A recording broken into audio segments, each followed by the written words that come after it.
बच्चों आज हम लोग क्लास 10 हिंदी स्पर्श भाग 2 के चैप्टर नंबर 4 जो कि आपके काव्य खंड के अंतर्गत आती है।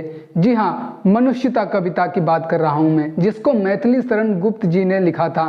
तो इस कविता के संपूर्ण प्रश्न और उत्तर पर बात करेंगे। इससे पहले भी हम एक वीडियो बना चुके हैं जिस पर हमने इस कविता से रिलेटेड कंप्लीट एक्सप्लेनेशन को किया था।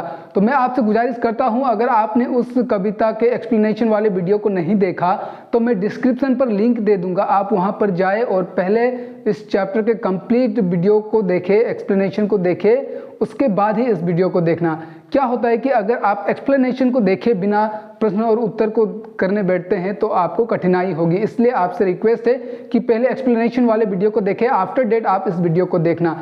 तो आज हम लोग इस कविता के संपूर्ण प्रश्न और उत्तर पर बात करेंगे, वो भी बिल्कुल सटीक और सहज रूप में। तो बच्चों विषय को शुरू करते हैं। विषय को शुरू करने से पहले नमस्कार बच्चों, दिस इज सागर विश्वकर्मा और आप सभी का मेरे way to learning SB channel में बहुत बहुत स्वागत है। बच्चों क्योंकि एग्जाम बहुत ही नजदीक है, हम लोगों के पास टाइम कम है, इसलिए हम आज इधर उधर की बात ना करके सीधा हम पॉइंट पर आते हैं, हम प्रश्न उत्तर को देखते हैं। ठीक है, तो सबसे पहला प्रश्न आपसे क्या पूछा गया है, कवि ने कैसी मृत्यु को सुमृत्यु कहा है। अगर आपने मेरे कविता के एक्सप्लेनेशन वाले वीडियो को देखा होगा तो वहां मैंने कहा था कि सुमृत्यु का अर्थ होता है जो दूसरों के लिए मरते हैं। तो इसका उत्तर में आप बिल्कुल छोटा सा लिखिए, बिल्कुल छोटा और सटीक उत्तर आप लिखिए, कवि ने उस मृत्यु को सुमृत्यु कहा है जो दूसरों के हित के लिए मरते हैं। जो लोग दूसरों के हित के लिए मरते हैं उसके मृत्यु को ही सुमृत्यु कहा जाता है। दूसरा प्रश्न क्या है, देखिए दूसरा प्रश्न है उदार व्यक्ति की पहचान कैसे हो सकती है। ठीक है, एक उदार व्यक्ति की पहचान कैसे हो सकती है। तो उत्तर में आप लिखिए उदार व्यक्ति की पहचान उनकी उदारता से होती है। ठीक है, सिंपल सा बात है, उनकी उदारता से ही उदार व्यक्ति की पहचान होती है, जिसको समस्त सृष्टि भी पूजती है। उनकी उदारता को समस्त सृष्टि पूजती है तथा उनके उदारता की कथा उनके मरने के बाद सरस्वती अर्थात पुस्तकें भी करती है। तीसरा प्रश्न है कवि ने दधीचि, कर्ण आदि महान कवियों का उदाहरण देकर मनुष्य के लिए क्या संदेश दिया है। तो उत्तर में आप लिखेंगे कवि ने दधीचि, कर्ण आदि महान व्यक्तियों का उदाहरण देकर यह संदेश दिया है कि एक सच्चा मनुष्य वही होता है जो समय आने पर अपना प्राण भी लोगों को दान दे देता है। ठीक है, अर्थात दयावान, परोपकारी, त्यागी, दानी आदि आदि होने का संदेश दिया है। कवि ने किन पंक्तियों में ये व्यक्त किया है कि हमें गर्भ रहित जीवन व्यतीत करना चाहिए। बहुत ही सिंपल और इजी क्वेश्चन है, कविता को पढ़ेंगे तो मिल जाएगा।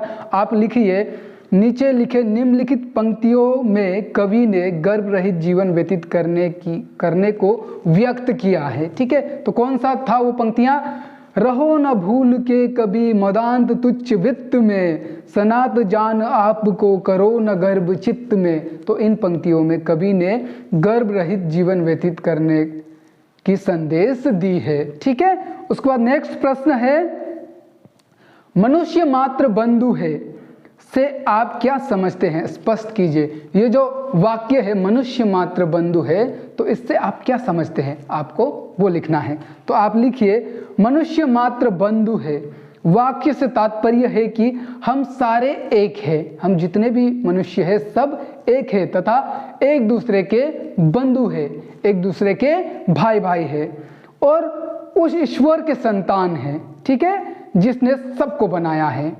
तो हम सब क्या है, बंधु है, एक दूसरे के भाई भाई है और उस ईश्वर के बनाए गए हैं जिसने हम सभी को बनाया है। इसलिए हमें भाईचारे का भाव रखना चाहिए। तो उत्तर में आप इतना लिख देंगे तो पर्याप्त हो जाएगा। नेक्स्ट प्रश्न है कवि ने सबको एक होकर चलने की प्रेरणा क्यों दी है। ठीक है, तो इस कविता में, संपूर्ण कविता में ही कवि ने सबको एक होकर चलने की प्रेरणा दी है।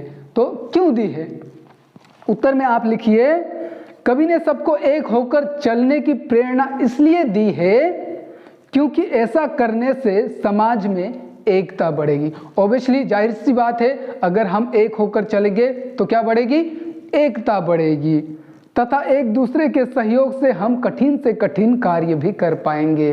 तो यहाँ पे क्या कहा जा रहा है कि अगर हम एक दूसरे का सहायता करेंगे, एक दूसरे का सहयोग करेंगे, तो हम लोगों के सामने जितने भी कठिन से कठिन बाधाएं, मुश्किलें क्यों ना आए, हम उसको आराम से पार कर सकेंगे, हम कठिन से कठिन कार्य भी कर सकेंगे। तो इतना लिख दो, इस प्रश्न के उत्तर में काफ़ी हो जाएगा। नेक्स्ट प्रश्न नंबर 7 क्या पूछा गया आपसे, व्यक्ति को किस प्रकार का जीवन व्यतीत करना चाहिए, इस कविता के आधार पर लिखिए। आपसे पूछा गया है कि एक व्यक्ति को किस तरह से अपना जीवन जीना चाहिए, व्यतीत करना चाहिए। आपके आधार पर नहीं, कविता के आधार पर आपको उत्तर लिखना है। तो उत्तर में आप लिखेंगे व्यक्ति को परोपकारी, ठीक है, परोपकारी, दयावान, दयालु, त्यागी आदि, ठीक है, आदि आदि होकर अपना जीवन व्यतीत करना चाहिए। कहने का मतलब कि बच्चों कहने का मतलब ये है कि एक व्यक्ति को परोपकारी होना चाहिए। परोपकारी मतलब जो दूसरों पे उपकार करे, परोपकारी। त्यागी होना चाहिए, मतलब कि त्याग की भावना रखने वाला होना चाहिए। उसी तरह से दयावान होना चाहिए, दयालु होना चाहिए। तो ऐसी भावना रखकर हमें जीना चाहिए, अपना जीवन व्यतीत करना चाहिए। सदैव अपनों से पहले लोगों के हित के लिए जीना मरना चाहिए। अपनों के लिए तो हर कोई जीता है, लेकिन हमें लोगों के लिए जीना है और लोगों के लिए मरना है, उनके हित के लिए मरना है, ठीक है। और सच्चे मनुष्य की मनुष्यता की पहचान भी यही होती है।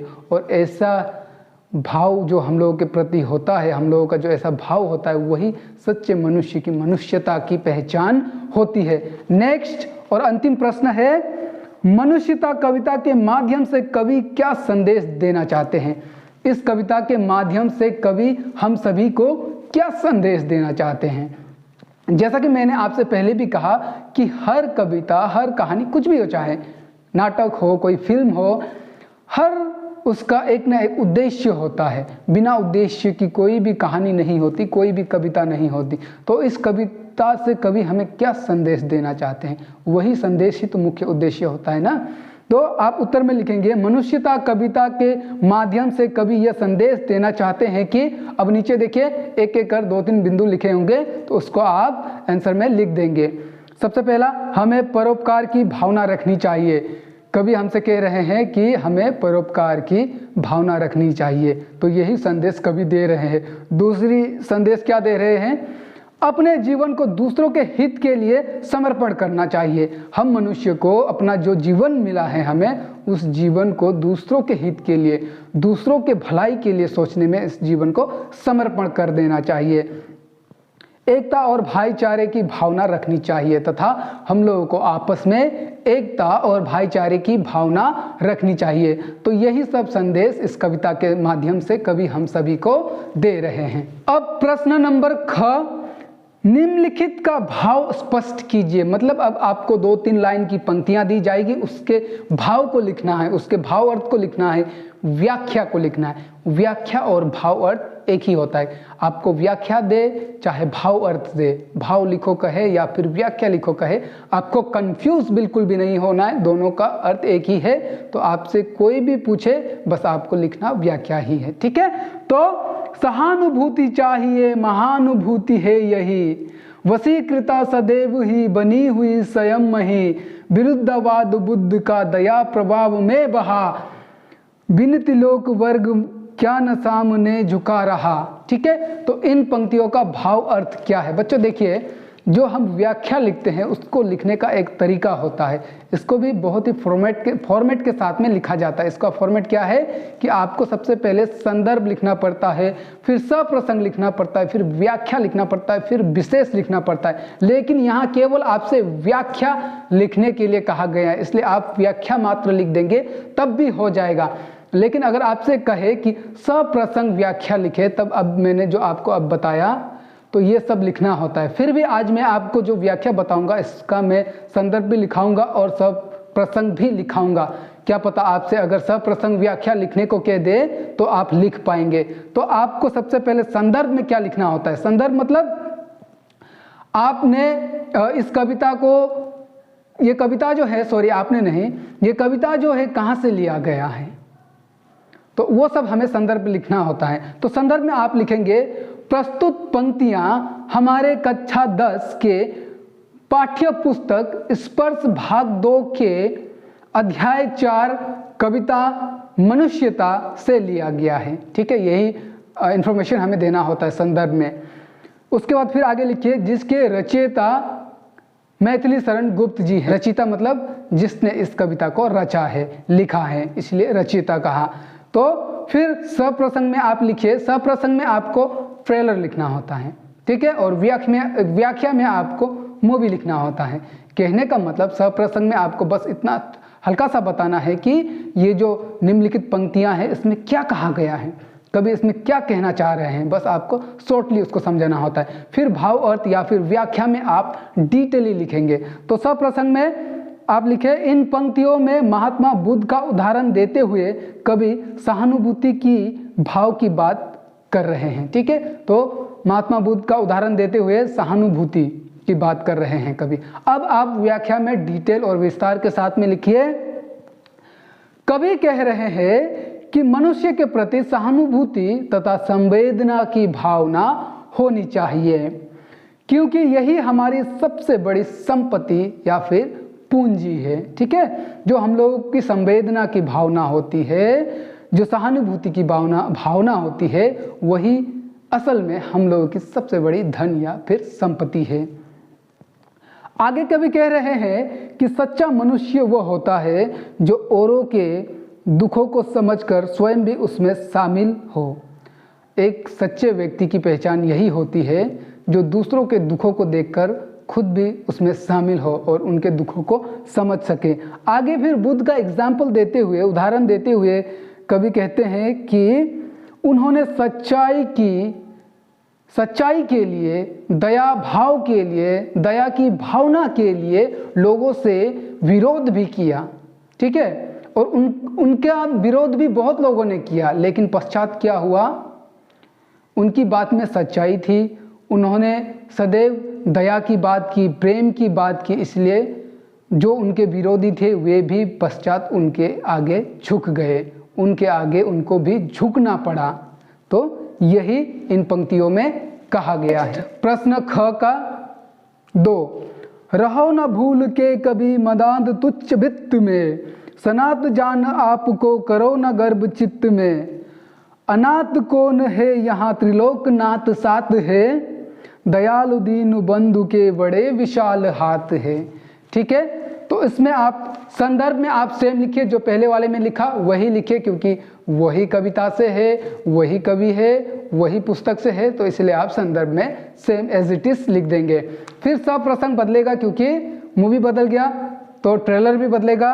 तो इसमें आप लिखिए, प्रस्तुत पंक्तियों में कवि अभिमान तथा अहंकार को त्यागने की बात कर रहे हैं। इन पंक्तियों में कवि जो है वो अहंकार, अभिमान की भावना को त्यागने की बात कर रहे हैं। ठीक है, अब व्याख्या में विस्तार के साथ में लिखिए, प्रस्तुत पंक्तियों में कवि कह रहे हैं कि तुम चाहे जितने भी बड़े व्यक्ति क्यों ना हो, तुम चाहे जितने भी बड़े से बड़े व्यक्ति क्यों ना हो, परंतु उसका कभी अहंकार मत करो। इस धरती पर, इस संसार पर कोई भी अनाथ नहीं है। ये जो धरती है, ये जो संसार है, यहाँ पर कोई भी अनाथ नहीं है। सबके पिता ईश्वर है। कौन है? सबके पिता ईश्वर है, परमात्मा है, जिन्होंने हम सभी को बनाया है। कहने को तो सबके माता पिता अलग है, मेरे माता पिता अलग है, आपके माता पिता अलग है, लेकिन उनको भी किसने बनाया? उनके माता पिता को भी किसने बनाया? हमारे परदादा दादियों को भी किसने बनाया? ईश्वर ने बनाया। तो अंततः हम सभी के पिता माता एक ही है, ईश्वर है, परमात्मा है। ठीक है, धन और संपत्ति के कारण तुम अभिमानी हो जाते हो, परंतु सच्चा मनुष्य वही कहलाता है जो मानव कल्याण के लिए मरता है। तो हम मनुष्य का स्वभाव क्या है कि अगर हमें थोड़ा धन संपत्ति मिल जाता है, हम थोड़ा अमीर बन जाते हैं, तो हमें अभिमान भी आ जाता है, हम अहंकारी भी हो जाते हैं। लेकिन सच्चा मनुष्य वो नहीं है जो अहंकारी है, जो अभिमानी है। सच्चा मनुष्य वो है जो लोगों के कल्याण के लिए सोचता हो, जो दूसरों के लिए सोचता हो। सच्चे अर्थों में वही सच्चा मनुष्य होता है। आगे कहते हैं कि ईश्वर ही इस सृष्टि के पालनहर्ता है, नाथ है। तो इस सृष्टि को बनाने वाले भी ईश्वर ही है और इस सृष्टि के पालनहर्ता और नाथ भी ईश्वर है, त्रिलोकनाथ है, और उनके हाथ बहुत विशाल है तथा जिन्होंने पूरा इस संसार को बनाया, इस सृष्टि को बनाया, तो उनके हाथ भी बहुत बड़े विशाल हाथ है। कहने का तात्पर्य कि वे सभी के लिए है, सभी की भलाई के लिए सोचते हैं, सभी की अच्छे के लिए सोचते हैं, ठीक है, तो सबकी रक्षा भी करते हैं। उनके रहते हुए भी, अगर उनके रहते हुए भी कोई व्यक्ति व्याकुल है, कोई व्यक्ति खुद को अकेला महसूस करता है, तो सच में वे व्यक्ति बहुत ही भाग्यहीन है। तो इन पंक्तियों का व्याख्या भाव अर्थ यही है। प्रश्न ख का तीसरा, चलो अभिष्ट मार्ग से सहर्ष खेलते हुए, विपत्ति विघ्न जो पड़े उन्हें ढकेलते हुए, घटे न हेल मेल हाँ बड़े न भिन्नता कभी, अतर्क एक पंथ के सतर्क पंथ है सभी।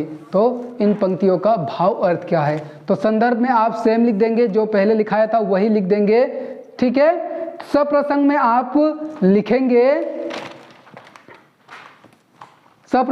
लिखेंगे एकता उदारता की भाव का उल्लेख किया गया है। प्रस्तुत पंक्तियों में एकता और उदारता की भाव को स्पष्ट किया गया है। उसके बाद व्याख्या में आप विस्तार के साथ लिखेंगे, कवि कहते हैं कि हमें अपने मार्ग पर निरंतर, मतलब बिना रुके हुए हमें अपने मार्ग पर निरंतर चलते रहना चाहिए। वो भी कैसे? प्रसन्नतापूर्वक, मतलब खुशी खुशी से हमें अपने मार्ग में निरंतर चलते रहना चाहिए, आगे बढ़ते रहना चाहिए। मार्ग में जो भी कठिनाई आए, जो भी मुश्किलें आए, जो भी बाधाएं आए, उन सभी को ढकेलते हुए, मतलब उनसे सामना करते हुए, उन सभी को ढकेलते हुए हमें आगे बढ़ते रहना चाहिए। कहने का तात्पर्य कि हमें हार नहीं मानना चाहिए, परंतु इसके बीच हमें एक चीज का याद रखना है कि एकता की भावना हमें सदैव होनी चाहिए। हमें भेदभाव का भाव कभी नहीं आना चाहिए, एक दूसरे में एकता की भाव होनी चाहिए। हम तभी ही समर्थ कहलाएंगे अगर एक दूसरे के प्रति उदार की भाव रखेंगे। हम समर्थ मनुष्य, समर्थ व्यक्ति तभी ही कहलाएंगे अगर हम एक दूसरे में एकता की भाव रखेंगे, एक दूसरे की उदारता के लिए सोचेंगे, ठीक है। तो इस प्रकार से बच्चों इस कविता का प्रश्न उत्तर भी कंप्लीट होता है। हम बहुत जल्दी आपसे अगले चैप्टर के साथ मिलेंगे, लेकिन lastly subscribe, like, comment, press the bell icon, don't forget. अब तक तो कर दिया होगा। तो बहुत जल्दी मिलेंगे बच्चों अगले चैप्टर के साथ। तब तक के लिए जय हिंद, जय भारत, नमस्कार।